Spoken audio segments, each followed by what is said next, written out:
Good evening to all. सभी का स्वागत है मुख्यमंत्री अभ्युदय योजना। मैं मिर्जापुर की टीम की तरफ से अखिल श्रीवास्तव आप सभी का वेलकम करता हूं, आप सभी का स्वागत करता हूं।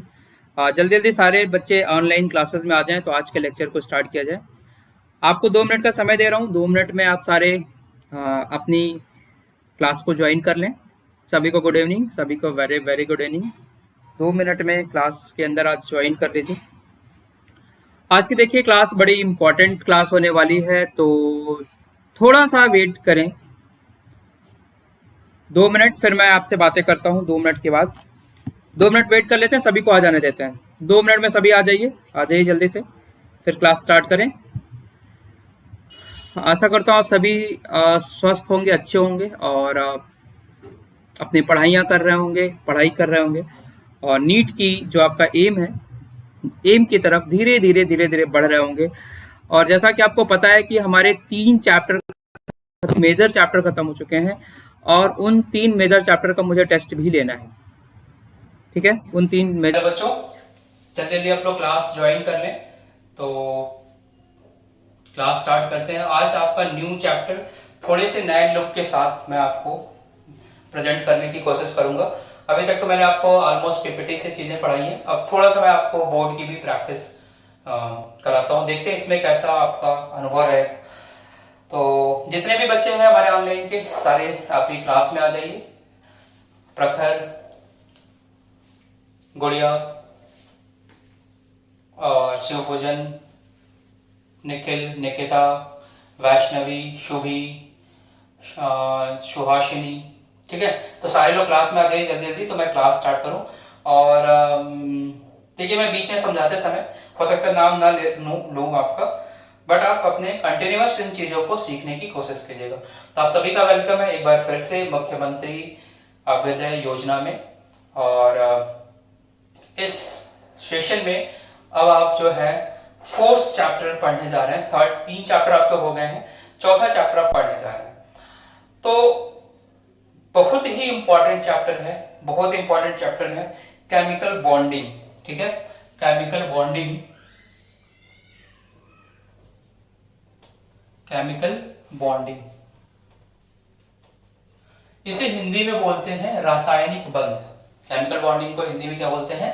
रासायनिक बंध, रासायनिक बंध। ठीक है, तो देखिए इसमें इस चैप्टर का जो वेटेज है, एक तो पहले तो ये बेसिक चैप्टर है। इस चैप्टर के बाद ही आप थोड़ा सा ऑर्गेनिक वाले जो पोर्शन में जाएंगे।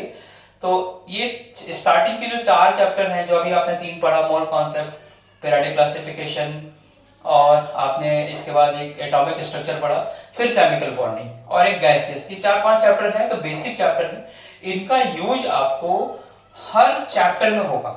ठीक है, तो केमिकल बॉन्डिंग यानी रासायनिक बॉन्ड का भी यूज आपका हर चैप्टर में होने वाला है। तो इसको हम थोड़ा सा ध्यान रखेंगे, इन चीजों को, रासायनिक बंध को। पहले तो मैं ये बताऊं कि इस चैप्टर का जो वेटेज है पूरा आपका, इसका जो वेटेज है वो अप्रोक्सीमेटली 3 क्वेश्चन आपके नीट में आएंगे। ठीक है, इसमें से 3 क्वेश्चन आएंगे, 3 क्वेश्चंस आएंगे। मार्क्स आप देख लीजिएगा, मल्टीप्लाई अपना कर लीजिएगा। किस किस पोर्शन से, पहला जैसे मैं आपको बताता हूं कि किस किस पोर्शन से क्या क्या आएगा। तो सबसे पहले आपको केमिकल बॉन्डिंग में यही बताऊंगा कि कहां से क्या क्या आएगी, उस पॉइंट को जरूर फोकस कीजिएगा। अगर आपने इसे चैप्टर को पढ़ा नहीं है कभी, तो ध्यान से इसको सुनने की कोशिश कीजिएगा। पहले तो देखिए, एक तो आपको डेफिनेशन पता होना चाहिए, इसके लिए परिभाषा, हिंदी में क्या बोलेंगे? परिभाषा। ठीक है, या इसकी डेफिनेशन। तो definition of chemical bonding, definition of chemical bonding यानी बेसिकली बॉन्ड, बॉन्ड की डेफिनेशन क्या है, बॉन्ड क्या है, कैसे है, ये आपसे पूछा नहीं जाएगा, बट आपको जानना चाहिए, तो मैं आपको बता दूंगा कि डेफिनेशन क्या है आपकी। उसके बाद डेफिनेशन के बाद बॉन्ड क्यों फॉर्म होता है, और बॉन्ड फॉर्म होने के बाद क्या क्या कंडीशन होती है, एलिमेंट क्या क्या करता है, कैसे करता है, और कितने टाइप के बॉन्ड होते हैं, मतलब इलेक्ट्रॉनिक कॉन्सेप्ट के बेसिस पे कितने टाइप के बॉन्ड होते हैं। तो आपको डेफिनेशन के बाद आपको नेक्स्ट जो आपको देखना है इसमें, वो ये देखना है कि जो बॉन्ड बना रहा है उसमें ऑक्टेट रूल, ऑक्टेट रूल ठीक है, थोड़ा सा ऑक्टेट रूल के बारे में आपको जानना चाहिए। ऑक्टेट रूल जानने के बाद एक क्वेश्चन लुईस कॉन्सेप्ट था, एक साइंटिस्ट था इसका नाम था लुईस, तो उसने भी कुछ कॉन्सेप्ट दिए थे। तो Lewis structure, Lewis dot structure भी बोलेंगे इसे। बहुत से लोगों की प्रैक्टिस होती है, बहुत से लोगों को इसमें कॉन्सेप्ट थोड़े ज्यादा क्लियर नहीं होते हैं, तो मैं आपको ये बोलना चाहूंगा इस पे जरूर, डायरेक्ट क्वेश्चन नहीं आते हैं लेकिन केमिकल बॉन्डिंग का ये बेसिक पार्ट है, ये आपको आना ही चाहिए बनाना, ठीक है। और लुईस डॉट स्ट्रक्चर जब आप बना लेंगे, सीख लेंगे, तो उसके बाद आपको जो केमिकल बॉन्ड होगा, टाइप ऑफ बॉन्ड में, टाइप ऑफ बॉन्ड मतलब बॉन्ड के कितने प्रकार हैं, ठीक है। तो टाइप ऑफ बॉन्ड में देखिए आपको क्या पढ़ना है, एक तो आपको पढ़ना है आयनिक बॉन्ड, आयनिक बॉन्ड जिसे आप हिंदी में बोलते हैं, इसे आप हिंदी में बोलते हैं आयनिक, आयनिक को मे भी आयनिक ही बोलते हैं, आयनिक बंध बोलते हैं इसे। और दूसरा होता है कोवेलेंट बॉन्ड, जो सेकंड है कोवेलेंट बॉन्ड, कोवेलेंट बॉन्ड, इसे आप सहसंयोजक बॉन्ड बोलते हैं। और एक थर्ड होता है कोऑर्डिनेट बॉन्ड, कोऑर्डिनेट बॉन्ड मतलब इस बॉन्ड को बोलते हैं उप सहसंयोजक बंध, हिंदी में बोलते हैं इसे सहसंयोजक बंध बोलते हैं। और इसे आपको आयनिक बॉन्ड को आयनिक बॉन्ड ही बोलते हैं, ठीक है। तो इस तीन तरह के बॉन्ड पढ़ना है आपको।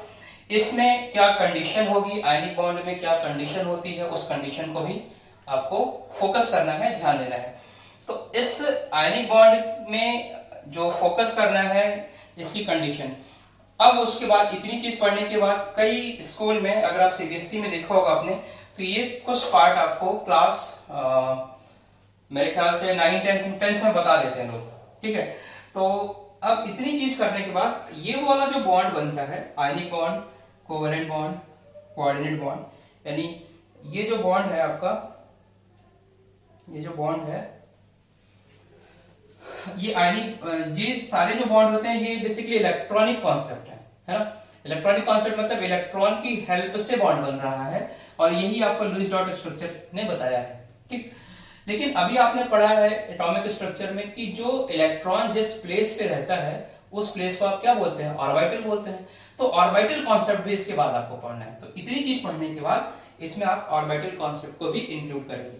तो इसमें कुछ और भी चीजें जैसे फॉर्मल चार्ज बोलते हैं, फॉर्मल चार्ज भी आपको पढ़ना है। फॉर्मल चार्ज, फॉर्मल चार्ज से तो डायरेक्ट देखिए कोई क्वेश्चन नहीं आता है, बस ये कौन सा लुईस स्ट्रक्चर ज्यादा स्टेबल है, कौन सा कम स्टेबल है, उसको कंपेयर करने के लिए होता है।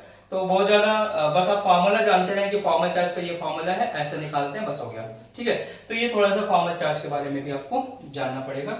आयनिक बॉन्ड जब आप पढ़ते हैं तो क्या होता है, आयनिक क्रिस्टल्स बनाते हैं, आयनिक क्रिस्टल्स बनाते हैं। जैसे कि आपने देखा होगा नमक, नमक देखा है, तो नमक क्या है, NaCl से बनता है, ठीक है, NaCl से बनेगा। तो अब क्या होगा कि वो जो क्रिस्टल से बना है, जैसे मान लीजिए ये Na है और ये Cl है, तो जब ये दोनों जुड़ा हुआ, ये जब दोनों जुड़ा तो इसने NaCl बना दिया, ठीक। तो जब बनाएगा तो ये एक तरह की क्रिस्टल लैटिस बनाते हैं, इसको हम बोलते हैं, ये जो क्रिस्टल बना उसको हम क्या बोलेंगे, क्रिस्टल का लैटिस। तो इसमें कुछ डेफिनेशन है जो आयनिक बॉन्ड में पूछा जाता है, जैसे लैटिस एनर्जी, लैटिस एंथैल्पी के टर्म्स पूछा जाता है। तो ये कुछ टर्म्स आपको मैं बोल दे रहा हूं, मैं कराते समय सारी चीजें आपको करा दूंगा। तो लैटिस एनर्जी के बारे में भी पढ़ना है, ठीक है। अच्छा, फॉर्मल चार्ज, ये सारा पॉइंट एक बार लिख लीजिए कि क्या क्या आपको पढ़ना है, ठीक है। फिर उसके बाद मैं थोड़ा और आगे चलता हूं। लुईस डॉट स्ट्रक्चर पे आपको बहुत ज्यादा फोकस करना है, लुईस डॉट स्ट्रक्चर पे बहुत ज्यादा फोकस करना है। फिर अब एक आपको पढ़ना है limitation of octet rule, limitation of octet rule. तो ऑक्टेट रूल देखिए नीट के बेसिस पे तो बहुत ज्यादा नहीं पूछा जाएगा, बट आपको पता होना चाहिए कि कहां कहां ऑक्टेट रूल फॉलो नहीं करता। तो ये थोड़ी सी छोटे छोटे कॉन्सेप्ट हैं, थोड़ा आपको जानना चाहिए, तो आपका जो कॉन्सेप्ट है वो क्लियर हो जाएगा। इसके बाद देखिए आपको, जब आप आयनिक करैक्टर और ये सारी चीजें पढ़ लेते हैं, आयनिक करैक्टर पढ़ लेंगे और ये सारी चीजें पढ़ लेंगे, तो कुछ अब इसके बाद मेन चीज स्टार्ट होती है जो नीट में पूछे जाते हैं। ये तो आपको पता होना चाहिए नीट में एक तो इससे क्वेश्चन आ सकता है, इसके कुछ क्वेश्चन आ सकते हैं कि कब कब आयनिक बॉन्ड बनाएगा, कब नहीं बनाएगा वो। बाकी आपको limitation of octet formal charge पे क्वेश्चन नहीं पूछे जाते हैं, लिमिटेशन ऑफ ऑक्टेट इस पे ज्यादा क्वेश्चन नहीं पूछे जाते हैं। नेक्स्ट आपका जो टॉपिक होता है वो होता है polarity of bond. Polarity of bond, polarity of bond का मतलब हुआ बॉन्ड की पोलैरिटी, मतलब इसको डाइपोलर जो होता है उसको हिंदी में बोलते हैं द्विगुण। ये डाई मतलब होता है दो दो, पोलर मतलब होता है आघूर्ण, तो द्विआघूर्ण बोलते हैं। तो ये पोलैरिटी का मतलब होता है आघूर्ण इन बॉन्ड, बंध में जो पोलैरिटी आ जाती है, पॉजिटिव नेगेटिव चार्ज डेवलप हो जाता है, वो वाला पार्ट पढ़ना है। ये बहुत इंपॉर्टेंट पार्ट है, इससे क्वेश्चन आता ही है। नीट के जो भी बच्चा प्रिपरेशन कर रहा है सीरियस होके, या जेई की प्रिपरेशन कर रहा है मेंस की, उसमें भी पोलैरिटी ऑफ बॉन्ड पे क्वेश्चन बनते हैं। इसके बाद जब हम आयनिक कोवेलेंट बॉन्ड को के जब हम ऑर्बिटल कॉन्सेप्ट की हम बात करते हैं, तो इसमें कॉन्सेप्ट पूछा जाता है VSEPR।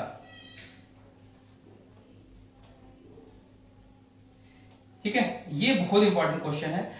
Valence shell electron pair repulsion theory इसका नाम होता है, लिख लीजिएगा इसे, valence shell electron pair repulsion theory. तो VSEPR, valence shell electron pair repulsion theory. VSEPR theory बहुत इंपॉर्टेंट है, इसमें आपको थोड़े थोड़े स्ट्रक्चर की नॉलेज हो जाएगी कि किस तरह के हमारे स्ट्रक्चर बनते हैं, किस तरह के जब हम डायरेक्शनल, मतलब बेसिकली क्या होता है, कोवेलेंट बॉन्ड क्या होते हैं, डायरेक्शनल नेचर के होते हैं। डायरेक्शनल नेचर का मतलब ये हुआ कि वो किस डायरेक्शन में है। जैसे एक एग्जांपल समझ लीजिए, मैं यहां खड़ा हूं, मेरे पास दो मार्कर हैं, ये ब्लू वाला है, ये ब्लू वाला है और ये ब्लैक वाला है। तो मेरे पास जो ब्लू वाला मार्कर इधर है और ये इधर है, तो मैं अगर इसकी डायरेक्शन को सेट कर दूं, इधर कर दूं, इसको इधर कर दूं, तो ये क्या होगा, डायरेक्शनल नेचर हो गया। इसको मैंने डायरेक्शन दे दिया कि भैया तुम इधर रहो, तुम इधर रहो। तो जो कोवेलेंट होते हैं उसको मैं डायरेक्शनल नेचर बोलता हूं, और जो आयनिक होते हैं उसमें वो नॉन डायरेक्शनल नेचर होता है। ये जो क्वेश्चन मैं अभी बता रहा हूँ, ये आपका जो, अगर आपने 9th-10th में कोई कंपटीशन दिया हो, जैसे ओलंपियाड अगर आपने दिया हो, तो उसमें ये क्वेश्चन कॉमन सा पूछा जाता है। तो आपको अभी ध्यान नहीं देना है, पढ़ाते समय ये सारी चीजें बता दूंगा। अभी तो बता रहा हूँ कि आपको पढ़ना क्या है। वेस्पर थ्योरी पे भी आपको बहुत ज्यादा फोकस करना है, और उसके बाद यहाँ पे पोलैरिटी ऑफ बॉन्ड पे फोकस करना है। वेस्पर थ्योरी के बाद आप देखेंगे इसमें एक मॉलिक्यूलर ऑर्बिटल थ्योरी है, मॉलिक्यूलर ऑर्बिटल थ्योरी है, नहीं वैलेंस बॉन्ड थ्योरी आती है इसके बाद। ये आपने लिख लिया होगा, मेरे ख्याल से लिख लिया होगा।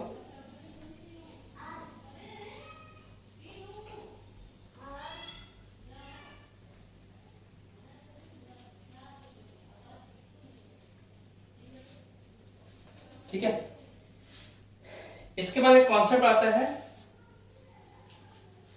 Valence bond theory, valence bond theory.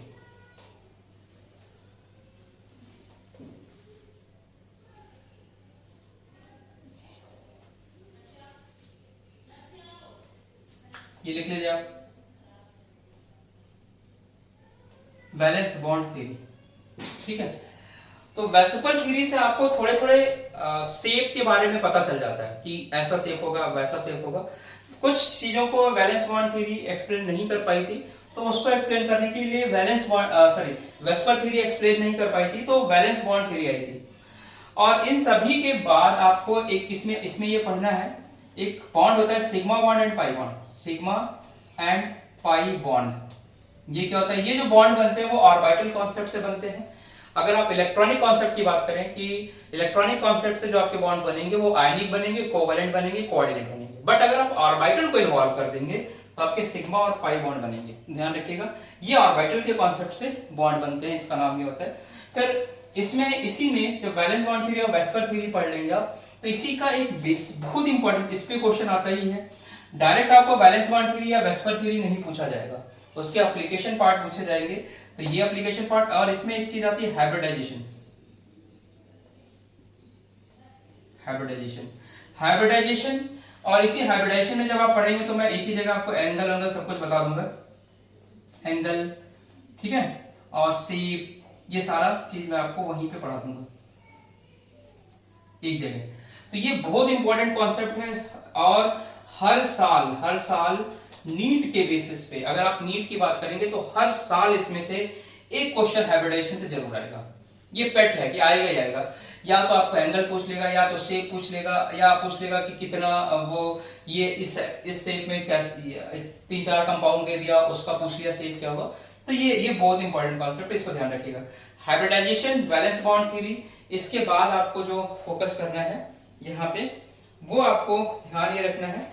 एक थ्योरी आती है, ये हटा देता हूं मैं, साथ साथ आप लिखते भी रहिएगा ना, साथ साथ लिखते रहिएगा। आप बोर्ड पे चीजें क्लियर हो रही हैं प्रखर? बोर्ड पे चीजें दिख रही हैं? शिवपूजन, शुभी, क्योंकि आपके मैसेज थोड़ा सा देखना मुश्किल होगा मेरे लिए। तो हाइब्रिडाइजेशन के बाद एक थ्योरी आती है आपकी एमओटी, मॉलिक्यूलर ऑर्बिटल थ्योरी। तो इस थ्योरी का भी कुछ नहीं पढ़ना है आपको, इस थ्योरी का जो एप्लीकेशन पार्ट है वो पढ़ना है। और एप्लीकेशन पार्ट में है आपका बॉन्ड ऑर्डर, ठीक है, बॉन्ड लेंथ मैं, हो सकता है ये थोड़ा सा नीचे कट रहा हो, तो मैं इसके साथ साथ बोलता भी जा रहा हूं आपको कि आपको क्या क्या पढ़ना है। बॉन्ड ऑर्डर भी पढ़ना है और बॉन्ड लेंथ पढ़ना है एमओटी के थ्रू, ठीक है। तो एमओटी पढ़नी है, और इसके बाद आपका एक और इंट्रोडक्शन होता है, जिसको आप बोलते हैं हाइड्रोजन बॉन्डिंग।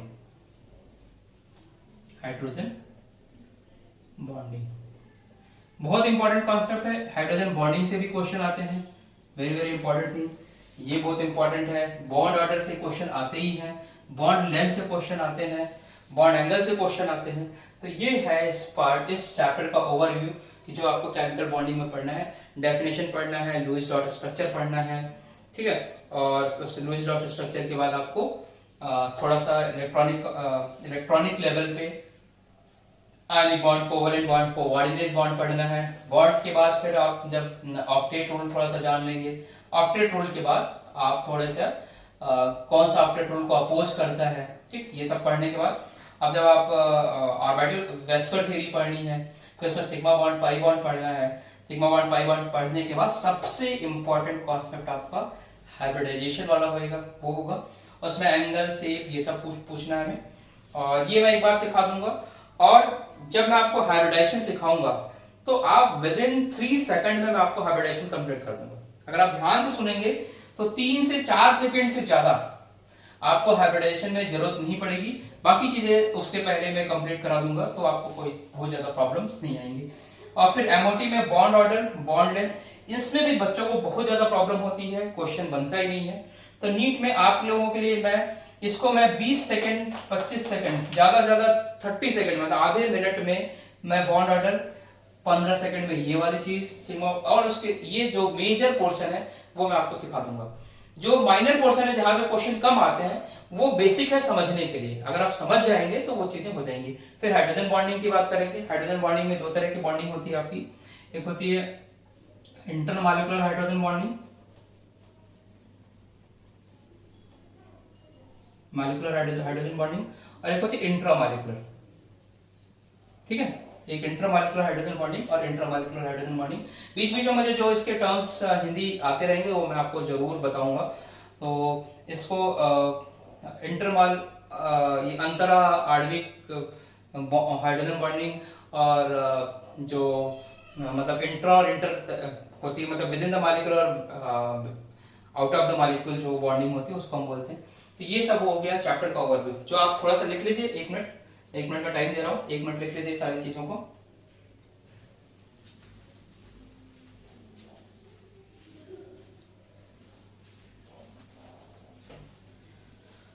ठीक है, लिख लिया?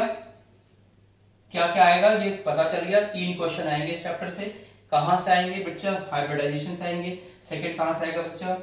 बॉन्ड ऑर्डर से आएगा। थर्ड कहीं से भी आ सकता है, वो पोलैरिटी से आ सकता है, वो हाइड्रोजन बॉन्डिंग से आ सकता है, वो आयनिक बॉन्ड, कोवेलेंट बॉन्ड, इससे आ सकता है। ठीक है, चलो स्टार्ट करें चैप्टर। आप चैप्टर को स्टार्ट करें। डेफिनेशन आपको बता देता हूं। देखिए, कई चीज ऐसी होगी जो लिखने की जरूरत नहीं होगी, एक चीज ऐसी होगी जो लिखने की जरूरत नहीं होगी, तो कोशिश हम लोग करेंगे कि वही पॉइंट लिखें जिसकी जरूरत होगी।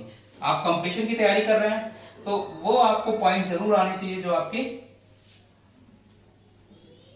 कंपटीशन के पॉइंट ऑफ व्यू से पढ़ने, ठीक है।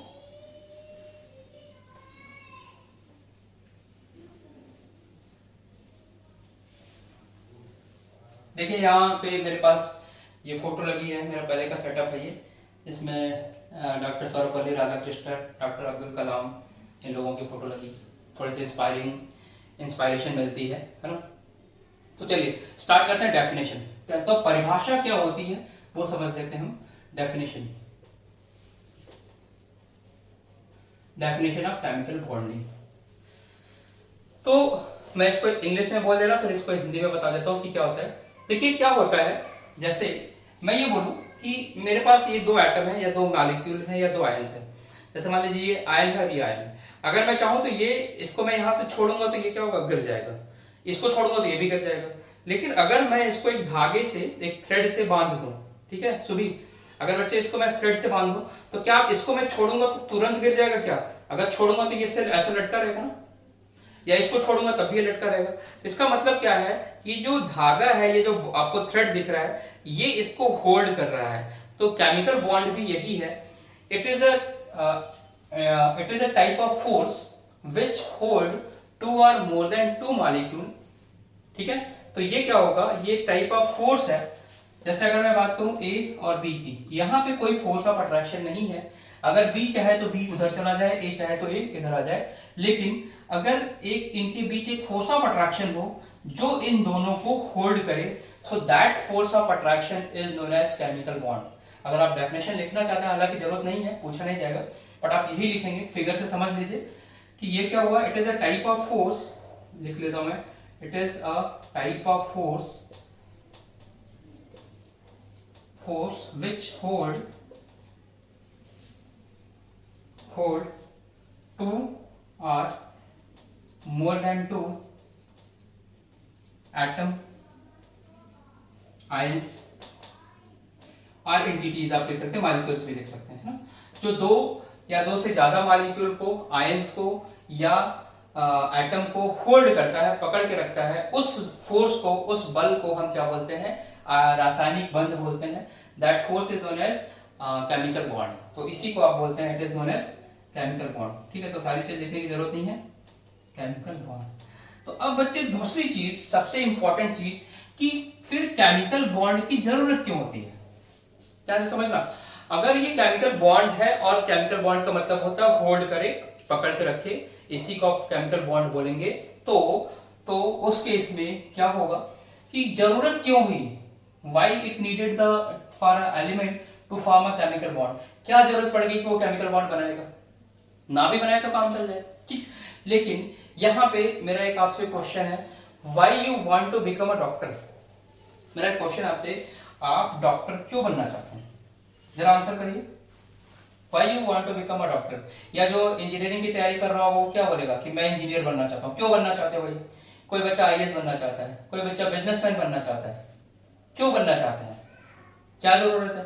लाइफ तो चली रही है, पढ़ रहे हैं, लिख रहे हैं, ठीक है, जीवन चल रहा है, तो क्यों बनना चाहते हैं, मेरा क्वेश्चन है। उसके पीछे क्या फैक्टर है?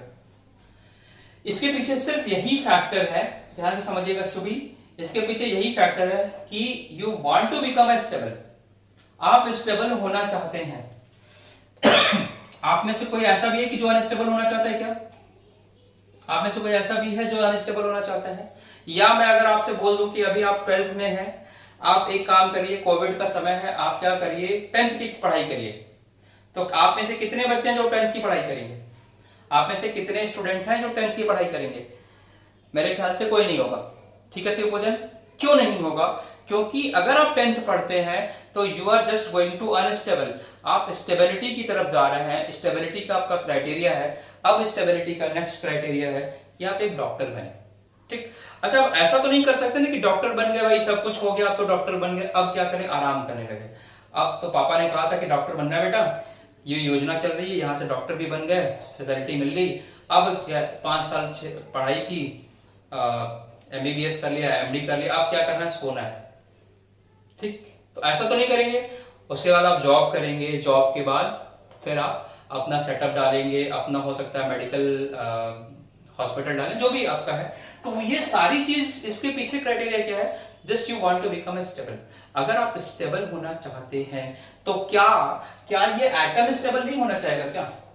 तो अगर ये स्टेबल होना चाहता है तो ये जस्ट स्टेबिलिटी के लिए क्या करेगा? बॉन्ड बनाएगा। और यही रीजन है कि ये बॉन्ड बनता है। ये एक रीजन है, इसको मैं लिखा नहीं रहा हूं, बट मैंने आपको बता दिया कि this atom want to become stable, that's why it's form a bond. ये स्टेबल होना चाहता है, इसलिए क्या करता है?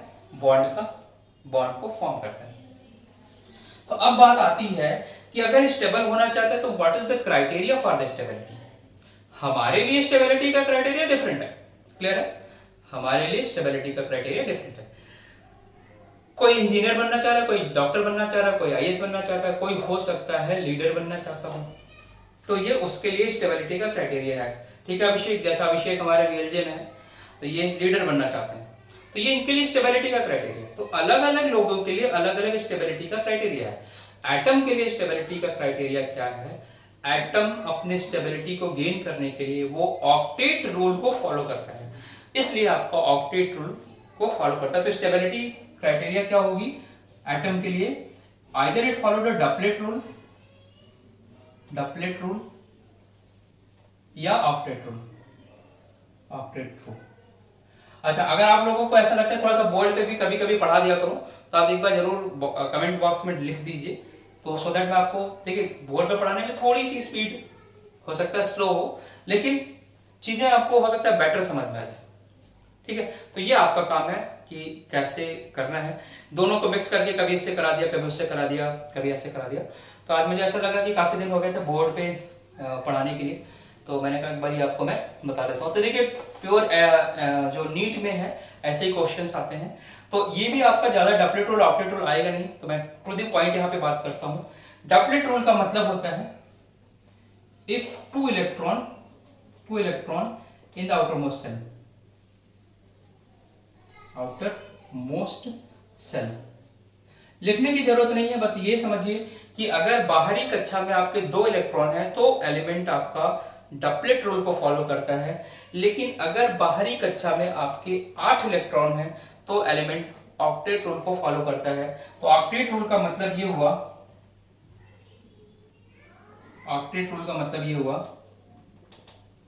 if it contain 8 electron in its outermost, तो यहां मैं लिख दे रहा हूं सीधा 8। अगर ये 8 इलेक्ट्रॉन को कंटेन करता है तो इसको ऑक्टेट रूल बोलेंगे, अगर 2 इलेक्ट्रॉन को कंटेन करेगा तो हम इसे बोलेंगे डपलेट रूल।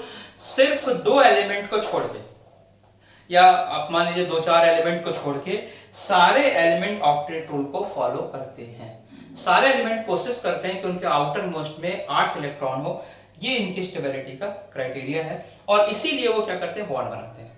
यही एक रीजन है कि वो बॉन्ड बनाते हैं। डपलेट सिर्फ जो होता है, डपलेट सिर्फ आपका हाइड्रोजन में काम करता है, हीलियम में काम करता है, लिथियम की भी बात कर सकते हैं क्योंकि इसमें 3 इलेक्ट्रॉन होता है तो 1 इलेक्ट्रॉन बाहर चला गया। ये सब चीज आपने, कितने इलेक्ट्रॉन होते हैं, क्या होते हैं, मैक्सिमम चीजें आपने पीरियोडिक क्लासिफिकेशन जब आपने पढ़ा है चार्ट में, तो वहां देखिए वो लिखा होगा एटॉमिक नंबर जो है, जितने नंबर ऑफ प्रोटॉन है उतने नंबर ऑफ इलेक्ट्रॉन, तो उसके बेसिस पे डपलेट और ऑक्टेट की हम बात कर रहे हैं। तो ये भी आप लिख लीजिए, टू द पॉइंट लिखिएगा। इससे बहुत ज्यादा ऐसा नहीं कि लिखना है आपको इन द 2 इलेक्ट्रॉन प्रेजेंट, ऐसा कुछ मत लिखिए, लिख दीजिए 2 इलेक्ट्रॉन, यहाँ लिख दीजिए 8 इलेक्ट्रॉन, मतलब डपलेट ऑक्टेट, बस हो गया। सो ड्यू टू द, जब ये ऑक्टेट और डपलेट को फॉलो करेगा तो उसके हिसाब से ये क्या करेगा? 3 तरह के बॉन्ड बनाता है। हालांकि बनाता 2 ही तरह का है, लेकिन हम बोलते हैं 3 तरह के बॉन्ड बनाएगा ये। पहला कौन सा बॉन्ड बनाएगा? देखिए इसमें कुछ और भी बॉन्ड है, जैसा ऐसा नहीं कि सिर्फ आपका ऐसा बॉन्ड बना सकता है कि वीक बॉन्ड भी हो, स्ट्रॉन्ग बॉन्ड भी हो, है ना? वीक बॉन्ड भी बनाता है, स्ट्रॉन्ग बॉन्ड भी बनाता है। तो मैं उस डिस्कशन में नहीं जा रहा हूं। कितनी एनर्जी होगी, जैसे 7 किलो जूल से कम होती है तो वीक में डाल देते हैं, 43 किलो जूल से ज्यादा होगी या उसके आसपास होगी तो स्ट्रॉन्ग में डाल देते हैं। ये सब कभी पूछा नहीं जाएगा, बट आपको बस बता दे रहा हूं। तो जो ऑक्टेट और डपलेट को फॉलो करेगा उसके हिसाब से 3 टाइप के बॉन्ड बनेंगे आपके, टाइप ऑफ बॉन्ड। इसमें जो होगा सबसे पहला जो बॉन्ड बनेगा that is known as ionic bond. ठीक है, तो आयनिक बॉन्ड। और इस आयनिक बॉन्ड के लिए आपको थोड़ा सा लुईस ने क्या बोला था और फिर लुईस के स्ट्रक्चर की हम बात करेंगे। लुईस ने क्या बोला था, फिर लुईस के स्ट्रक्चर की बात कर लेंगे हम लोग सीधे सीधे। तो अभी मैं लुईस के स्ट्रक्चर की बात नहीं कर रहा हूं, सिंपल सी बात है, आपको मैं क्या बता रहा हूं।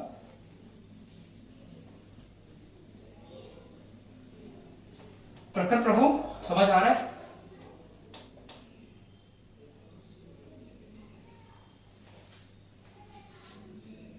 देखो, तो आयनिक एक Lewis dot structure, Lewis structure ये है, लुईस स्ट्रक्चर।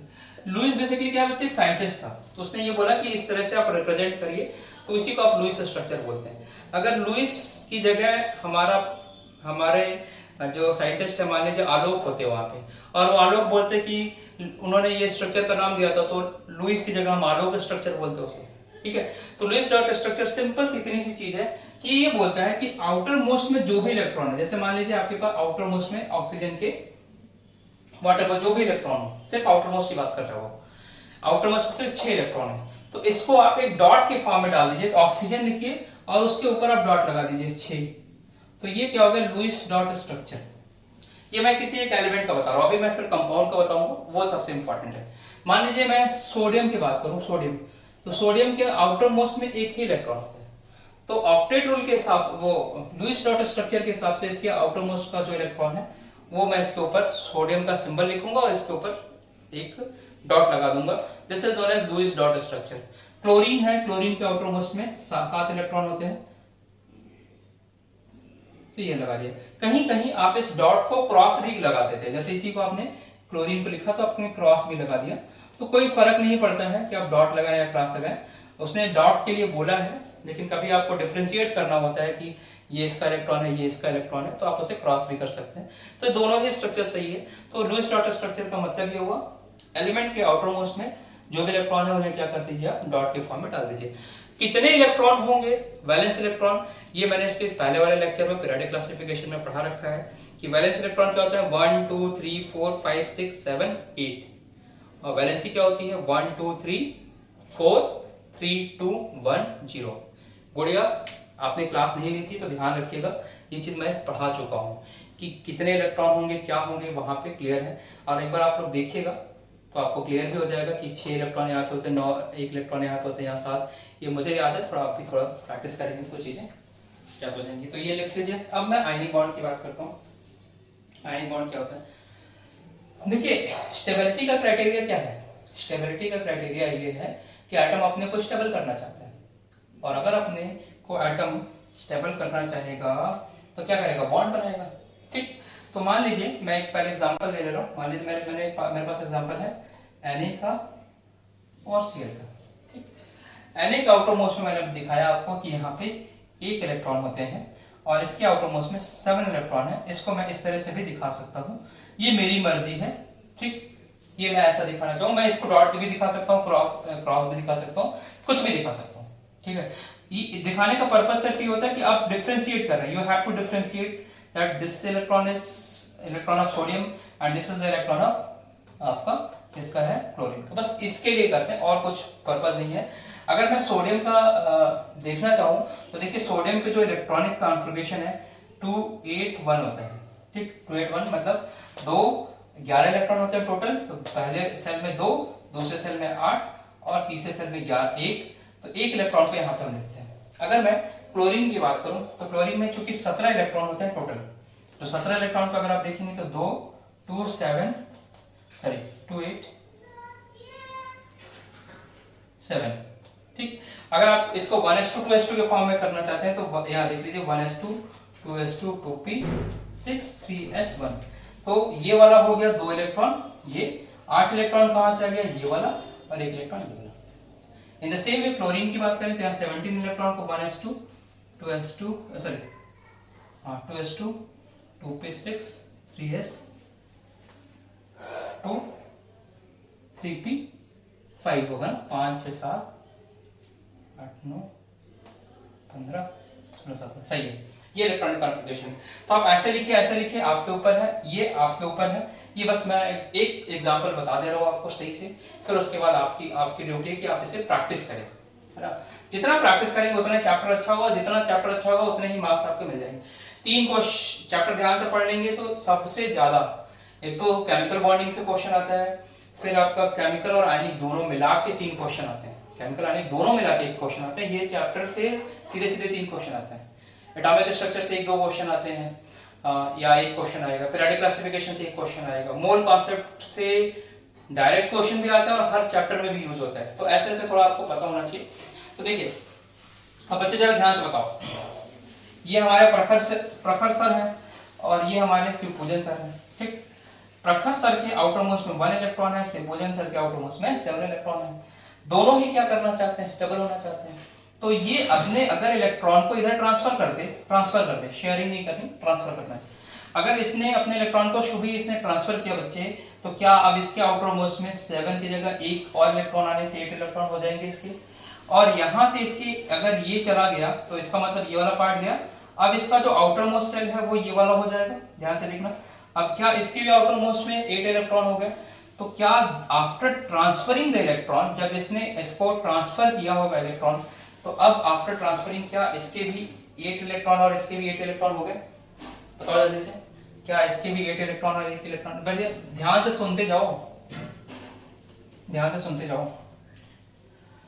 ऐसा भी होगा तुम लोगों ने पढ़ा होगा इसको, लेकिन पढ़ा है तो फिर भी समझ लो। जब मैं आफ्टर जो बॉन्ड बना बच्चे, बॉन्ड बना, अब इसका मैं एक बहुत खतरनाक क्वेश्चन पूछने जा रहा हूं आपसे। तो अब क्या होगा, देखो क्लोरीन के आउटर मोस्ट में 2 2 4 2 6 7 1 इलेक्ट्रॉन और आ जाएगा ये वाला, ठीक है। और सोडियम के आउटर मोस्ट में ये वाला 8 इलेक्ट्रॉन इसके पहले वाला रहेगा। तो इसको मैं यहाँ दिखा नहीं रहा हूँ, इसको देखिए क्या लिखूंगा मैं, आफ्टर ट्रांसफर ये क्या हो जाएगा 2 8 हो जाएगा, और ये क्या हो जाएगा 2 8 8। तो क्या दोनों स्टेबल हो गए? क्या दोनों स्टेबल हो गए? जब ये जिसने ट्रांसफर किया तो दोनों स्टेबल हो गए। अच्छा ये भी स्टेबल इलेक्ट्रॉनिक कॉन्फ़िगरेशन, ये भी स्टेबल इलेक्ट्रॉनिक कॉन्फ़िगरेशन, इसके भी आउटर मोस्ट में 8 इलेक्ट्रॉन, इसके भी आउटर में 1 इलेक्ट्रॉन। तो ये अपडेट रूल को फॉलो कर रहा है, अपडेट रूल को फॉलो कर रहा है, तो ये स्टेबल है। बस बात यहाँ पे खत्म हो गई। अब मुझे बताओ इसको जब रिप्रेजेंट करेंगे तो रिप्रेजेंट करने का क्या मेथड है कि इसके पास, इस पर हम जो फोर्स दिखाते हैं ना, हम इस तरह से दिखा देते हैं, ध्यान दीजिएगा, इस तरह से हम फोर्स दिखा देते हैं। और इस पे जो चार्ज आएगा, क्योंकि इलेक्ट्रॉन का ट्रांसफर यहां से यहां हुआ है, यहाँ पे नेगेटिव चार्ज और इस पे पॉजिटिव चार्ज। आप इसे फुल्ली पॉजिटिव डाल दीजिए, फुल्ली नेगेटिव डाल दीजिए, या पार्शियल डालिए, ये आपके ऊपर है। बेसिकली इस पे चार्ज आ जाएगा पॉजिटिव और नेगेटिव। तो इस तरह से आपका जो बॉन्ड बना, ये बॉन्ड चूंकि ट्रांसफर ऑफ इलेक्ट्रॉन से बन रहा है, that's why this bond is known as ionic bond. तो आयनिक बॉन्ड की डेफिनेशन क्या होगी? If the bond is form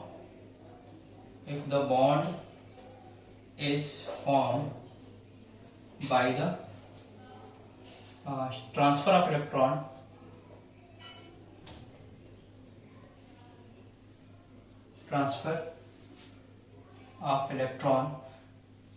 that bond is known as ionic bond।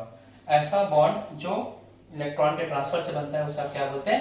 Ionic bond बोलते हैं। जल्दी से लिख लीजिए ये वाली लाइन और ये लाइन कि कैसे कैसे स्टेबल होगा, जल्दी जल्दी लिखो।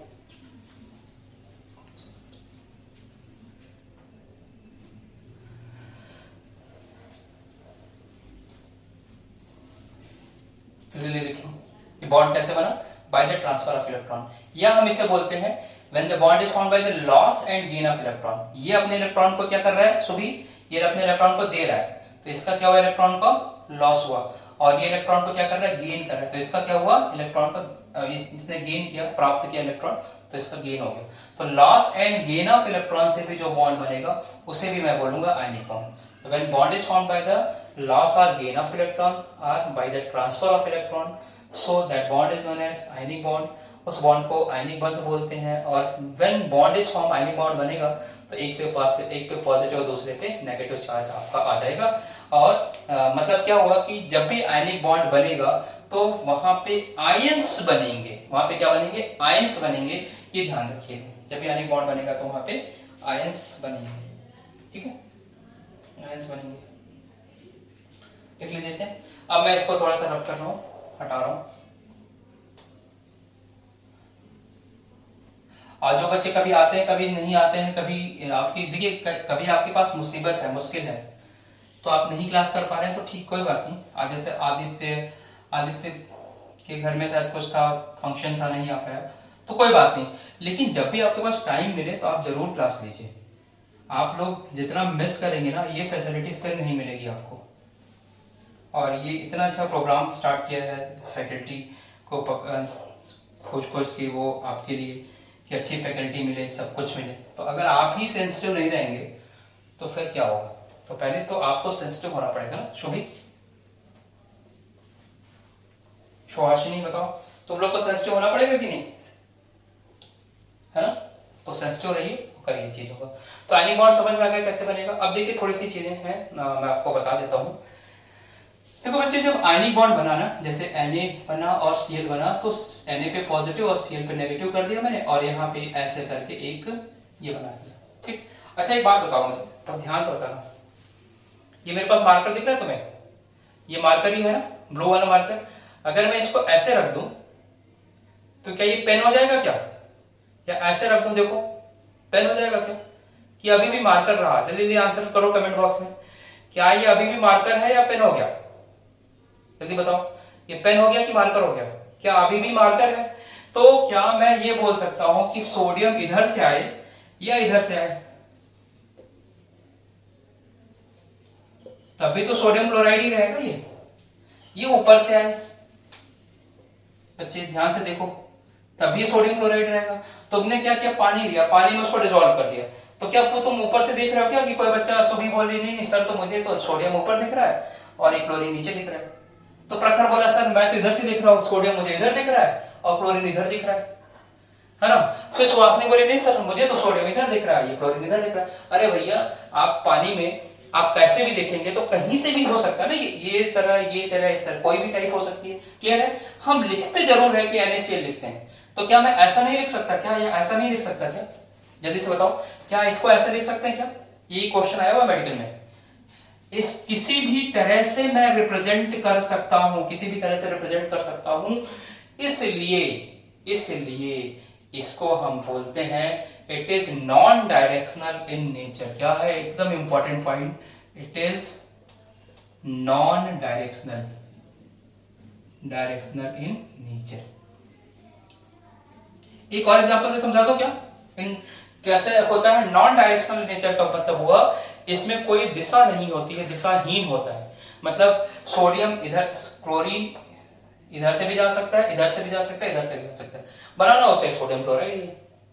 एक एग्जांपल और बताता हूं, जैसे एक वायर है, तार जा रहा है, मान लीजिए, ठीक है, तार जा रहा है, उसमें करंट बह रहा है।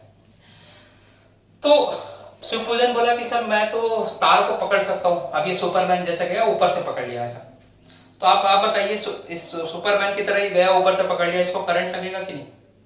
करंट लगेगा। निखिल बोलता नहीं सर मैं तो नीचे से पकड़ लूंगा, नीचे से टक। कोई का प्रखर कहता है कि सर मैं इसको पकड़ के लटक जाऊंगा। तो आप किसी भी तरह से पकड़िए, क्या आपको करंट लगेगा या नहीं?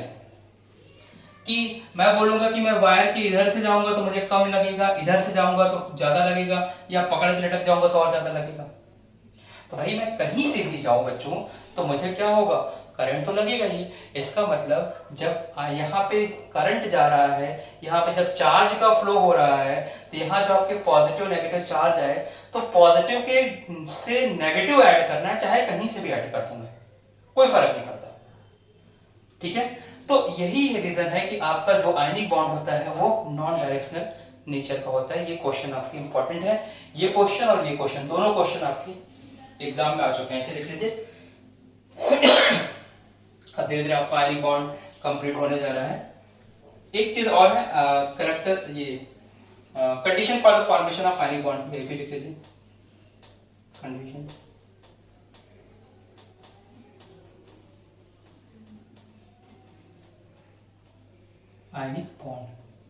आयनिक बॉन्ड बनाने की क्या क्या कंडीशन होती है, क्या क्या सिचुएशन होगी कि वो आयनिक बॉन्ड बनाए। ठीक है, तो ये हेडिंग डाल दीजिए, condition for the formation of ionic bond. अब तो आप लोगों को हिंदी इंग्लिश में कोई ज्यादा प्रॉब्लम नहीं होती होगी मेरे ख्याल से, बाकी मुझे जो समझ में आता है मैं आपको बताता ही रहता हूँ। ठीक है, तो आयनिक बॉन्ड बनाने में जो भी कंडीशन होगी। अब कंडीशन देखिए, कंडीशन नंबर 1, मैं 2-3 चीजें पूछ रहा हूँ, वो जरा मुझे ध्यान से बताओ। सोडियम अगर बोले, ध्यान से सुनो यहां से, सोडियम अगर बोले कि मैं अपने इलेक्ट्रॉन को ट्रांसफर करके क्लोरीन को दूंगा, सोडियम बोले कि मैं अपने बच्चे इलेक्ट्रॉन को ट्रांसफर करके क्लोरीन को दे दूंगा, बट क्लोरीन बोले कि मैं तो तुम्हारा इलेक्ट्रॉन लूंगा नहीं, तो क्या आयनिक बॉन्ड बनेगा? मेरा क्वेश्चन है, सोडियम तो अपना इलेक्ट्रॉन देने के लिए तैयार है, बट क्लोरीन कहता है मैं इलेक्ट्रॉन नहीं लूंगा, तो क्या आयनिक बॉन्ड बनेगा? बनेगा? बताओ। नहीं बनेगा। एक एलिमेंट देने की टेंडेंसी और दूसरा एलिमेंट लेने की टेंडेंसी में नहीं है तो कभी भी आयनिक बॉन्ड नहीं बनेगा। इन द सेम वे एक एलिमेंट बोल रहा है कि मैं इलेक्ट्रॉन नहीं दूंगा, तुम कुछ भी कर लो, वो बोलता है मैं इलेक्ट्रॉन दूंगी नहीं, कुछ भी कर लो, और दूसरा बोल रहा है मैं तो इलेक्ट्रॉन लूंगा, तो क्या उस केस में भी आयनिक बॉन्ड बनेगा? नहीं बनेगा। तो आयनिक बॉन्ड बनने के लिए सबसे जरूरी चीज है कि एक एलिमेंट ऐसा होना चाहिए जो आपके इलेक्ट्रॉन देने की टेंडेंसी में हो, और एक एलिमेंट ऐसा होना चाहिए जो इलेक्ट्रॉन लेने की टेंडेंसी में हो, और जो इलेक्ट्रॉन देता है that is known as metal, metal electron देता है और नॉन मेटल आपका इलेक्ट्रॉन लेता है। ठीक है, तो मेटल इलेक्ट्रॉन देता है हमेशा, और ऐसा मेटल की डेफिनेशन भी यही है, आपने मेटल के लिए पढ़ा है कि ये लस्टरस होता है, सोनरस होता है, मेलाबल होता है, ये सब आपने 8th 9th में पढ़ा होगा। ये इंपॉर्टेंट नहीं है, मेटल अगर है तो मेटल की tendency if it is electropositive, अगर वो इलेक्ट्रॉन देने की टेंडेंसी रख रहा है तो ही आप मेटल की बात करें, तो ही वो मेटल है। ऐसा नहीं कि आपने देखा होगा कई मेटल ऐसे नॉन मेटल भी है जो थोड़े सोनरस साउंड भी है, उसमें थोड़ा सा साउंड है, मेलाबिन भी हो सकते हैं थोड़े से, ठीक। लेकिन सबसे इंपॉर्टेंट चीज है कि वो आपके क्या होनी चाहिए, इलेक्ट्रॉन देने की टेंडेंसी होगी, तभी मैं बोलूंगा कि वो मेटल है। ठीक है, तो कंडीशन जो सबसे पहली कंडीशन है कि एक एलिमेंट इलेक्ट्रॉन दे, है ना, तो वो क्या होगा, वो मेटल होगा। तो पहला क्या होना चाहिए, मेटल होना चाहिए। मेटल क्या कर रहा है, इलेक्ट्रॉन देना चाहिए, इलेक्ट्रॉन देना दे। तो अगर वो इलेक्ट्रॉन दे रहा है, अभी आपने इसके पहले वाले चैप्टर में पढ़ा आयनाइजेशन पोटेंशियल। आयनाइजेशन पोटेंशियल का मतलब ये है कि energy required to remove an electron from the outer most shell, outer most shell से इलेक्ट्रॉन निकालने की जो टेंडेंसी होगी उसे मैं बोलूंगा, उसे मैं क्या बोलूंगा, आयनाइजेशन पोटेंशियल। तो मेटल की आयनाइजेशन पोटेंशियल जो है, आईपी की जो वैल्यू है, क्या वो कम होनी चाहिए? अगर इसका आईपी की वैल्यू कम है तभी तो जल्दी से इलेक्ट्रॉन देगा, हमारी बात सुनी। तो इसका मतलब कि मेटल की आईपी की वैल्यू कम होनी चाहिए, पहली कंडीशन।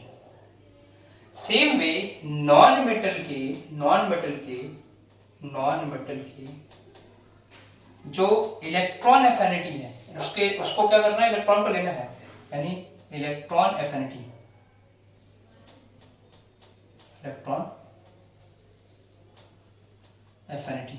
इसको इंक्रीज होनी चाहिए। नॉन मेटल की इलेक्ट्रॉन एफिनिटी क्या होनी चाहिए, इंक्रीज होनी चाहिए। तो मेटल की आयनाइजेशन पोटेंशियल डिक्रीज होनी चाहिए, नॉन मेटल की इलेक्ट्रॉन एफिनिटी इंक्रीज होनी चाहिए। ये बड़ी इंपॉर्टेंट कंडीशन है for the formation of ionic compound.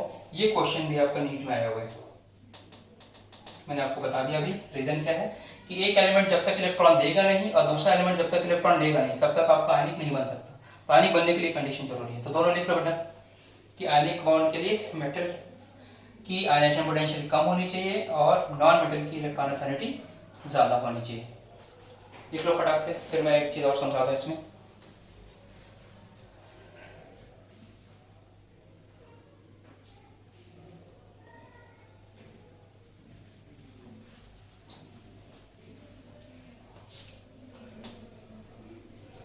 जितनी लाइन लिखा रहा हूं ना वो सारी लाइन इंपॉर्टेंट है, बिना बहुत फालतू लाइन तो मैं लिखाता नहीं हूं।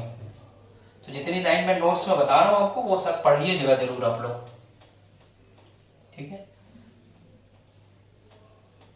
और ज्यादातर कोशिश ये होगी मेरी कि मैं आपको समझा दूं, चीजें अगर समझ जाएंगी। और देखिए अभी आपको टाइम लगेगा, इस सबसे क्वेश्चन कभी कभी आता है कभी कभी नहीं आता है, और जो आता है वो मैं आपको बताता भी जा रहा हूँ, ठीक है। जहां से मेजर क्वेश्चन आता है ये सब क्लियर रहेगा ना, तो वो आपका बस 1 मिनट में 2 मिनट में मैं समझा दूंगा सारी चीजों को। अब देखिए इसमें एक होती है थर्ड जो होती है lattice energy. Lattice energy must be high. अगर आपका आयनिक कंपाउंड है तो उसकी लैटिस एनर्जी ज्यादा होती है। ये है एक लाइन, ये लिख लीजिए पहले, फिर मैं समझा देता हूं आपको क्या होता है। लैटिस एनर्जी को बोलते हैं आप जालक ऊर्जा बोलते हैं, जालक ऊर्जा। अब देखिए इतना कठिन टर्म है ना, मैं आप समझिए 10 साल से मुझे ये सब चीज टर्म्स भूल गया था। अभी कुछ समय से मुझे इस टर्म्स थोड़े से समझ में भी, मतलब पढ़ा हुआ तो था ही मैंने पहले से, तो अब धीरे धीरे रिकॉल हो जा रहा है। ठीक है, बट आप कोशिश ये करिए कि लैटिस एनर्जी बोलिए, क्योंकि एग्जाम में भी देखिए, एग्जाम में दो चीज है, अगर कहीं हिंदी और इंग्लिश में कंट्राडिक्टरी आ गया तो इंग्लिश को वो प्रेफर करेंगे। ठीक है, इंग्लिश को वो प्रेफर करेंगे। जैसे एक एग्जांपल दूं, दारू सेल, दारू कोशिकाएं क्या होती हैं, दारू कोशिकाएं क्या होती हैं, तो आपने पढ़ा होगा बायो में कि जाइलम और फ्लोएम, दारू और एक और कुछ बोलते हैं ना, तो उसी को जाइलम और फ्लोएम में ही किसी को दारू बोलते हैं। अब ये दारू को हिंदी में तो दारू बोलते हैं, मतलब समझ रहे ना, मेरी बात समझ रहे हैं, भावनाओं को थोड़ा समझ जाइए। तो अगर आप इस दारू की बात कर लेंगे कि ये तो महुए के पेड़ से बनता है, ये जौ से बनता है, ये इससे बनता है, उससे बनता है, तो आपको मार्क्स मिलेंगे पता है कितने, माइनस में मिल जाएंगे, जीरो भी नहीं माइनस में मिल जाएगा। ये तो करिए, ये आप कंपटीशन में जा रहे हैं, कंपटीशन में माइनस के चांस होते हैं, सीबीएसई में नहीं मिलेंगे। लेकिन अगर आप उसे जाइलम बोले तो जाइलम लिखिए, तो कहीं कहीं कंट्राडिक्टरी अगर होगा तो वो उसको प्रेफर करते हैं। मैं ये नहीं कह रहा हूँ कि हिंदी में गड़बड़ है, हिंदी में हिंदी भी अच्छी चीज है, तो आपको एटलीस्ट टर्म्स जानने चाहिए। थोड़े से हिंदी के जो टर्म्स होते हैं वो थोड़े कठिन है, मतलब इसके हिसाब से अगर आप पढ़ेंगे ना तो ये टफ चीज है। तो आपको टर्म्स में दोनों बता दे रहा हूँ, आपको जानना है, जो हिंदी जो यूपी बोर्ड वाले वो जानते हैं इसको ज्वाला ऊर्जा बोलते हैं, इंग्लिश मीडियम वाले जो है उसको जानते हैं लैटिस एनर्जी। अब बात करते हैं लैटिस एनर्जी क्या होती है, इसको समझ लीजिए, मेन है समझना। आप याद कर लेते हैं चीजों को, लेकिन समझिए, ये मान लीजिए क्रिस्टल है, आपने वो चीनी खाते होंगे ना, भगवान को चीनी चढ़ाते हैं आप, तो उसमें क्या होता है, ये देखिए एकदम पास पास होता है ना, ये पास पास होके मॉलिक्यूल क्या है क्रिस्टल्स बनाएगा। तो अब जो जैसे मान लो ये सोडियम है, ये क्लोरीन है, हालांकि सोडियम क्लोरीन यहाँ नहीं होता है, इसके वायर्स में होता है, वायर्स की बात अभी हम नहीं करेंगे। ठीक है, अभी हम मान के चल रहे हैं कि सिंपल है, होता तो ये यहाँ पे है, क्योंकि अगर आप सॉलिड स्टेट पढ़ेंगे 12th क्लास का तो वहां पे सारी चीजें क्लियर होंगी आपको। बट मैं मान के चल रहा हूँ कि सोडियम और क्लोरीन का एक क्रिस्टल्स है, इसमें सोडियम क्लोरीन से जुड़ा है, क्लोरीन सोडियम से जुड़ा है, फिर सोडियम फिर अगेन क्लोरीन से जुड़ा है, अगेन क्लोरीन सोडियम से जुड़ा हुआ है। इस तरह से उसने क्या बनाया, ये क्रिस्टल्स बना लिया। तो ये जो क्रिस्टल बनाया होगा तो इसको बनाने में कुछ ऊर्जा भी तो लगी होगी ना, जो क्रिस्टल बनाया, जैसे मान लो ये दोनों मिलके ये कंपाउंड बना दिया। ठीक, तो इसको बनाने के बाद इसमें कुछ एनर्जी भी तो लगी होगी ना, ऐसा तो नहीं कि ये इधर खड़ा है ये इधर खड़ा है, ये बॉन्ड बनाएगा तो कुछ एनर्जी भी तो लगेगी। तो उस केस में जो एनर्जी रिलीज होती है that is known as lattice energy. मतलब जालक ऊर्जा क्या है, इसको बनाने में जो ऊर्जा निकले। अब ये ये क्यों कह रहा हूं कि ऊर्जा निकलेगा ही, बेटा ऐसा है, जब किसी मॉलिक्यूल को पास में लाओगे, या तुम देखो अपने हाथ को ही, देखो अपने हाथ को पकड़ो, इसको पास में लाओ, देखो पास में लाओ, ये ताली बज रही ना, तो इसका मतलब ये गैपिंग क्या हो रही है, यहां से एनर्जी निकल गई। देखिए अगर यहाँ जैसे इसको पकड़ो, मैं इसको ले जाऊं, अभी ताली नहीं बज रही तो एनर्जी क्या हुई, नहीं निकली। लेकिन इसको ले आओ तो इसके बीच की जो एनर्जी है देखो पास आने पर क्या हुई, निकल गई। तो जितनी एनर्जी निकलेगी, तो ये निकलने के बाद ये बना क्या, ये क्रिस्टल्स बन गया। तो ये जो एनर्जी हुई इसको क्या मैं बोलूंगा, क्रिस्टल एनर्जी, या इसे मैं बोलूंगा लैटिस एनर्जी, इसी को हम बोलते हैं लैटिस एनर्जी। तो क्रिस्टल का मतलब समझ में आ गया।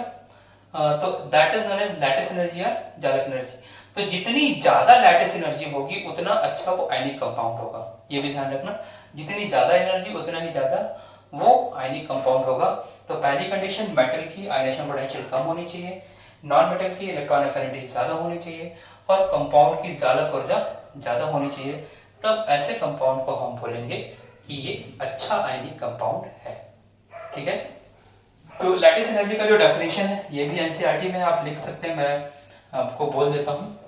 NaCl किससे बनेगा, Na और Cl से। तो when 1 mole of ionic compound is formed with the help of its constituent particle, energy release in this case is known as lattice energy। Clear है मैंने क्या बोला, when 1 mole of ionic compound is formed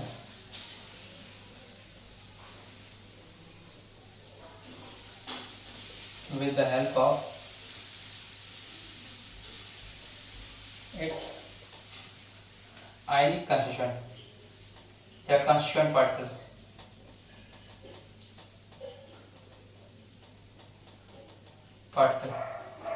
energy release साथ साथ लिखते भी रहेगा ना कंडीशन फॉर आयनिक बॉन्ड. मैं देखिए समझाता रहूंगा आपको. पहली कंडीशन, तीसरी condition, constituent particle energy release.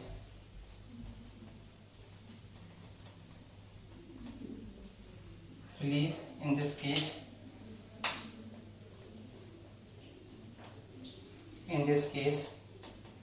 is known as lattice energy. ये है डेफिनेशन. तो लैटिस एनर्जी क्या हुई? जब एक मोल ऑफ आयनिक कंपाउंड बने, किससे? With the help of its ionic constituent particle से बनता है. तो उस केस में जो एनर्जी रिलीज होती है, जो एनर्जी निकल के आती है, उस एनर्जी को आप क्या बोलते हैं? लैटिस एनर्जी बोलते हैं, या उसे जालक ऊर्जा बोलते हैं. यही है डेफिनेशन आपका. ठीक है. तो ये देखें जालक ऊर्जा. तो अगर मैं बोलूं कि आपका आयनिक कंपाउंड ज्यादा स्ट्रॉन्ग आयनिक कंपाउंड हो, तो उसके लिए आईपी की वैल्यू क्या होगी? कम होनी चाहिए. न्यूट्रॉन एफिनिटी की वैल्यू ज्यादा होनी चाहिए, और जालक ऊर्जा भी ज्यादा होनी चाहिए. लिख लीजिए इसके. एक मिनट.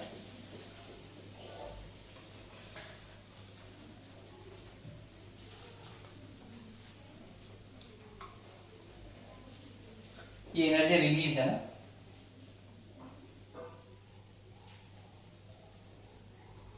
इन दिस केस काफी दिन के बाद आपको बोर्ड पे पढ़ा रहा हूं मैं, है ना. और आप देखिएगा कहीं पे भी आप जाइए, कहीं पे भी अगर आप पढ़ते भी हैं, जो बच्चा बाहर भी पढ़ा होगा, किसी भी इंस्टीट्यूट में पढ़ा होगा, इससे ज़्यादा नहीं पढ़ाते, इतना ही पढ़ाते हैं. इससे कम ही पढ़ाएंगे. मैं तो आपको जो भी है मैक्सिमम चीज़ें बता ही दे रहा हूँ. तो मैं ऐसा रब कर रहा हूँ. ये नीचे वाला रब कर देखो ना. अब यहाँ बात आती है दूसरी चीज़. देखिए आयनिक बॉन्ड आज हम खत्म कर लेंगे, फिर मैं कोवेलेंट कोऑर्डिनेट बताऊंगा नेक्स्ट क्लास में.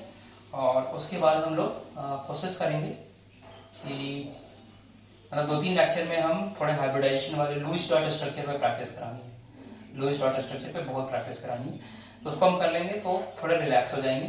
फिर चैप्टर, और ये चैप्टर एनसीईआरटी की, सिर्फ एनसीईआरटी की बात करें तो 30 पेज में ये चैप्टर है. अकेला ये चैप्टर 30 पेज में, 30 पेज में, या 30 से ज़्यादा ही हो, 32 पेज में होगा. ठीक है. तो ये अकेला चैप्टर मतलब बहुत बड़ा चैप्टर है. तो इन सारी चीज़ों को ध्यान रखिएगा. सारी चीज़ें आपको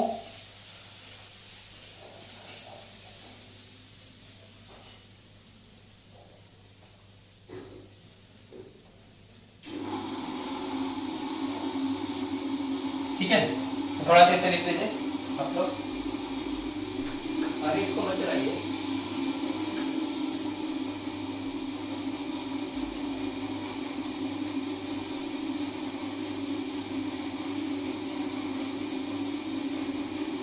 देखिए थोड़ी सी साउंड आ रही है थोड़ा सा आपको, तो मैं साउंड का समय लिख ही नहीं रहा हूँ, है ना. चलिए इतनी बात समझ में आ गई. Lattice energy. अब बात आती है कि आपको पता कैसे चलेगा कि आयनिक कंपाउंड अच्छा आयनिक कंपाउंड है, बुरा आयनिक कंपाउंड है. एक ट्रिक सिखा रहा हूँ, इसी पे क्वेश्चन आते हैं, ये आप हमेशा कर लीजिएगा, हो जाएगा. पीरियोडिक क्लासिफिकेशन आप लोगों ने कर रखा है. पीरियोडिक क्लासिफिकेशन कर रखा है आपने.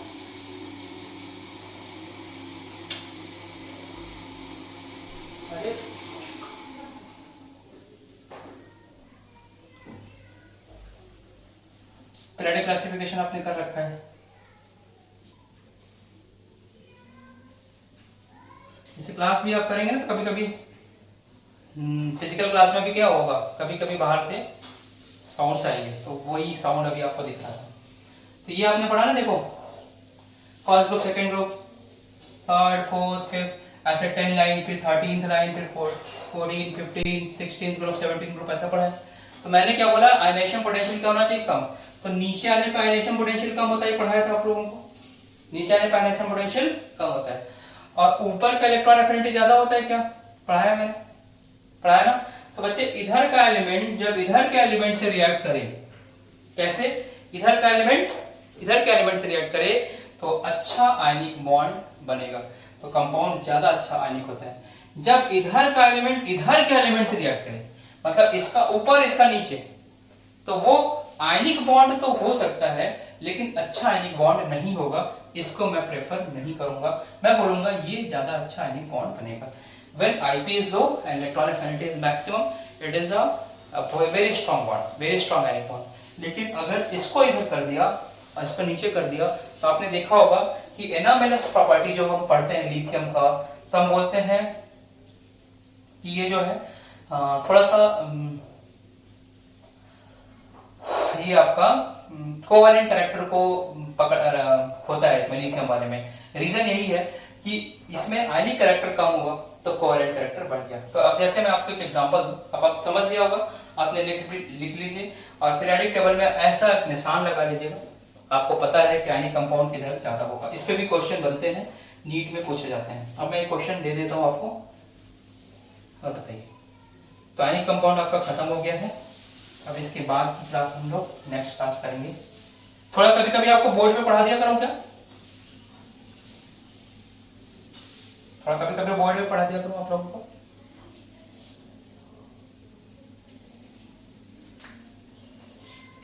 तो देखो क्वेश्चन है, तुम्हारे पास कंपाउंड है ना, जैसे मैं बोलूं CaCl, ठीक है, NaCl, KCl,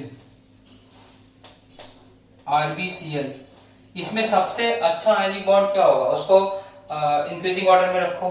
तो देखो तुमने ये पढ़ा ना पहले वाली लाइन में, सोडियम, पोटेशियम, रुबिडियम, सीजियम, ठीक। तो निखिल बताओ क्या इसका, ये क्लोरीन तो सभी में सेम है, तो इसका आईपी सबसे कम होगा, तो सबसे अच्छा आयनिक बॉन्ड क्या होगा? ये होगा, ठीक है। सबसे अच्छा आयनिक बॉन्ड क्या होगा? ये होगा। दूसरा क्वेश्चन देखो, इसमें मैंने क्या किया, मैंने क्या लिया, सोडियम ले लिया, ठीक है, sodium fluoride, sodium chloride, sodium bromide, sodium iodide. अब इसमें बताओ कौन सा सबसे अच्छा आयनिक बॉन्ड होगा? सबसे अच्छा आयनिक बॉन्ड कौन सा होगा? यहां से देखो तो आयनिक बॉन्ड इधर, ये तो कॉमन हो गया। अब इधर का इधर कौन सा होना चाहिए? ऊपर वाला होना चाहिए।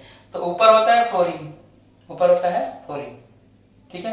लेकिन इलेक्ट्रॉन एफिनिटी किसकी ज्यादा होती है? दिखाया है क्लोरीन की ज्यादा होती है, तो ये वाला एक्सेप्शन आ जाएगा।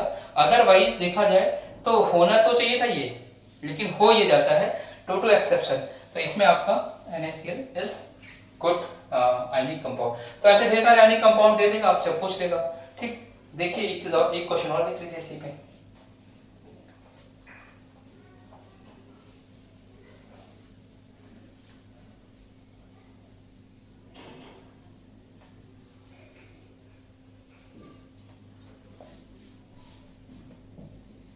अगर आपको मैंने पूछा NaCl और AlCl3 और MgCl2, इसमें कौन सा सबसे अच्छा आयनिक है? तो ऑब्वियस बात है, पहला नंबर ये, दूसरा ये, तीसरा ये। क्यों? क्योंकि ये वाला एलिमेंट कहाँ का है? इधर का है, और ये एलिमेंट कहाँ है? इधर के। जैसे जैसे आप इस when we are moving from left to right, तो क्या होगा? नॉन मेटालिक कैरेक्टर इंक्रीज होता है, मेटालिक कैरेक्टर डिक्रीज होता है, लिखवा रखा है, बता रखा है। तो बच्चे मेटालिक कैरेक्टर इधर बढ़ेगा, तो मतलब जो ज्यादा मेटल होगा उसके बाद हम उसके आईपी देखेंगे। तो इसका ये ज्यादा मेटालिक है क्योंकि सबसे इधर है पीरियोडिक टेबल में, और ये सबसे उधर है 13 ग्रुप में है, इसलिए ये सबसे लास्ट में आएगा। क्लोरीन सबका कॉमन है, ठीक है। तो होप कि आपको क्वेश्चंस भी समझ में आ गए होंगे और आयनिक बॉन्ड भी क्लियर हो गया होगा, ठीक है। तो हम लोग अब कब मिलेंगे? नेक्स्ट लेक्चर में मिलेंगे, ठीक है। तब तक आप भी थोड़ा सा रेस्ट करिए। रेस्ट का ऐसा नहीं है कि आप रेस्ट करिए, बट पढ़ते रहिए चीजों को, और होप कि आपको चीजें समझ में आ गई होंगी। तो मैं अगली क्लास में कुछ क्वेश्चंस बेस के कराने की कोशिश करूंगा। तो अगला लेक्चर में हम लुईस डॉट स्ट्रक्चर के बारे में थोड़ी सी बातें करेंगे और कोवैलेंट और कोऑर्डिनेट बॉन्ड की बात करेंगे, ठीक है। तो एक बार आप इसे लिख लीजिए, फिर हम लोग इसे नेक्स्ट मिलते हैं आपसे कब। और जाते जाते वीडियो आपको वीडियो बोल रहा हूँ, अपनी क्लासेस अच्छी लगेंगी तो लाइक आप जैसे करते हैं कर दीजिएगा, ठीक है। चलिए।